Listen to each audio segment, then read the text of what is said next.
আসসালামু আলাইকুম। নোয়াখালী টিভি ৯৫০-এর নিয়মিত সংবাদে আপনাদের স্বাগত জানাচ্ছি। আমি এমডি শামসুদ্দিন। আমাদের বিশেষ সংবাদে আপনাদের স্বাগতম।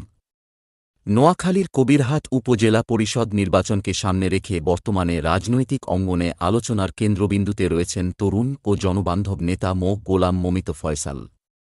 তৃণমূল থেকে উঠে আসা এই নেতার জনপ্রিয়তা এখন তুঙ্গে। তাকে আগামী উপজেলা নির্বাচনে চেয়ারম্যান পদপ্রার্থী হিসেবে দেখতে চায় কবিরহাটের আপামর জনসাধারণ।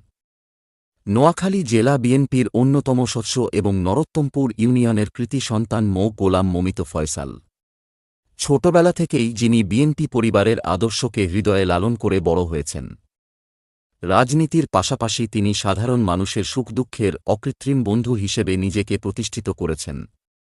স্থানীয়দের মতে, করোনাকালীন দুর্যোগ কিংবা যেকোনো মানবিক সংকটে মমিত ফয়সাল ভাই যেভাবে সাধারণ ও অসহায় মানুষের পাশে দাঁড়িয়েছেন, তা সত্যিই প্রশংসনীয়। নরোত্তমপুরসহ পুরো কবিরহাট উপজেলার উন্নয়নে তার বলিষ্ঠ নেতৃত্ব এখন সময়ের দাবি। কবিরহাটের অলিগলি থেকে শুরু করে চায়ের আড্ডা, সবখানেই এখন একটাই আলোচনা: আগামীর কবিরহাট গড়তে যোগ্য ও শিক্ষিত নেতৃত্বের প্রয়োজন।